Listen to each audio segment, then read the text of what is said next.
Hey everyone, I'm Melissa Erdelak, host of the Gluten-Free Recipe Challenge podcast and creator behind the gluten-free website Mama Gourmand.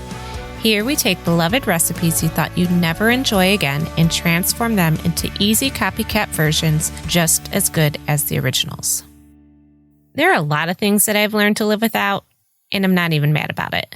For instance, when the complimentary bread basket comes before dinner, do we really need to be stuffing our faces with a bunch of carbs before we eat a large meal? Probably not. So I'm considering that one a win. Bunless burgers don't make me angry, choosing salads over sandwiches at restaurants, or even having tacos on corn tortillas. They're actually quite delicious when they're properly warmed up.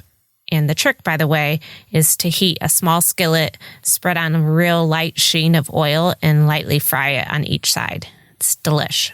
So I wasn't highly motivated to experiment with making homemade flour tortillas, even after I had tried a few store-bought versions, which I think we could all agree are god-awful and shouldn't even pass as food. But it seemed like a lot of you poor souls missed your soft, flexible, delicious flour tortillas, so I decided to give it a go. And now I know why you were asking. They're fucking delicious. And I must have suppressed every desire to enjoy them again. And even better, they aren't even a pain in the ass to make. So today I'm admitting it's our God-given right to enjoy flour tortillas again, and I will never live without them. You actually only need 4 ingredients to make this and no special equipment. To shape the tortillas, you need a rolling pin and parchment paper, and then you cook them in a nonstick skillet. First, you need all-purpose gluten-free flour, and this is the most important ingredient for the taste and structure. And I personally love and recommend cup for cup gluten-free flour because the cornstarch in the mixture gives a nice flexible texture. And plus the taste mimics the wheat flour tortillas without any grittiness. But it does contain a little milk powder. So if you can't have dairy, then I recommend using King Arthur, measure for measure. If you do use King Arthur, I would recommend removing about a tablespoon of the flour and replacing that with cornstarch, just so you still get that nice soft texture. Next, you'll need psyllium husk powder. And if you're unfamiliar with this ingredient, don't be scared. It's really affordable. It's like, I don't know, maybe $10 to $12 on Amazon, and it'll last you at least a year. I use it to help absorb moisture, which makes the dough really pliable and easy to handle instead of just adding extra flour, which will dry it out. When you're buying it, I'll link to the one that I use because it's best to buy a blonde or a light colored brand because the darker colors will make the tortillas have this slight purple hue or look like almost like a whole wheat tortilla. It doesn't affect the taste. It just doesn't look as you would expect it to. A little baking powder is added to give the tortillas a lift and make them puff up and bubble similar to traditional ones. Some recipes add a lot more baking powder, but I found that adding a smaller amount makes them thinner and flexible when you're using them. Warm water. So I use warm water instead of just cold or room temperature water because it helps with the absorption of the flour and the psyllium so the dough doesn't have to rest as long before you roll it out. And then next is oil. You could use any preferred oil, and this just adds softness and texture to the recipe. And it also helps coat the gluten-free starches, which eliminates any grainy or dry texture. And last, just salt, and a little bit of salt for taste. This recipe makes 7 tortillas. If you want a larger batch, I suggest making 1 recipe at a time instead of doubling the ingredients. Otherwise, the dough will sit too long as you're rolling it out and they'll be dry. To make them, I use my stand mixer with a paddle attachment, which is the preferred easy method to do it, but you could also do it with a large bowl and a wooden spoon. On low speed, mix together the dry ingredients, which is 1.5 cups of gluten-free flour, 2 tablespoons of psyllium husk, a half a teaspoon of salt, and 1/4 teaspoon of baking powder. Just continue to mix that on low speed while you add in the warm water. You will need 3/4 cup plus 2 tablespoons of warm water and 2 tablespoons of oil. Mix that until it's well combined, and then the dough will start to form a ball in the bowl. And this will take about a minute.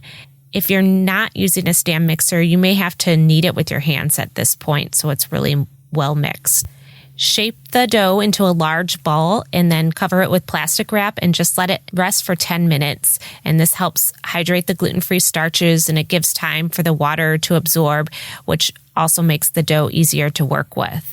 After 10 minutes, you're going to divide that big ball into 6 equal-sized balls. If you want to be super accurate about it, you could use a food scale. I would just put a piece of plastic wrap on top with a little bit of nonstick cooking spray so the dough doesn't stick.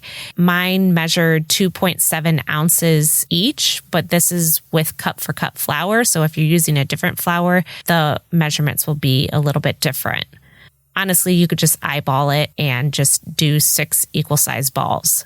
Then go ahead and heat a ungreased nonstick skillet over medium-high heat. You want it to be nice and hot before you roll out the tortillas. So let it heat for about 5 minutes. And while that's heating, then you could begin to roll out your first tortilla. Take a piece of parchment paper and place it on your counter. Take one of the balls and flatten it into a thick disc. And then you're going to use your rolling pin to flatten it into about a 6.5-inch circle. What I do is I roll it a couple times, rotate the tortilla about a quarter turn, roll it a couple times, rotate it just so it stays in somewhat an even circle. If you find your rolling pin is sticking at all to the dough, then take a little bit of gluten-free flour and rub it on the rolling pin, not on the tortilla, and continue to roll. Your circle's not going to look perfect at this point, and it could just stay that way. But what I do is I use a knife and I go around the edges to make it an even circle. And then I save those scraps in a piece of plastic wrap because all those scraps at the end, you could combine them and make an extra tortilla. So bonus. Once you have your first rolled tortilla, add it to the hot pan, cook it on one side undisturbed, don't touch it, for 45 seconds or until the bottom has lightly brown spots. Then you flip it over and you cook it for 15 to 20 seconds more. That's it. And I would be pretty precise about this because the cook time is key for making sure that enough time has passed to cook off the moisture, but not overcook them, which will make them stiff and not flexible.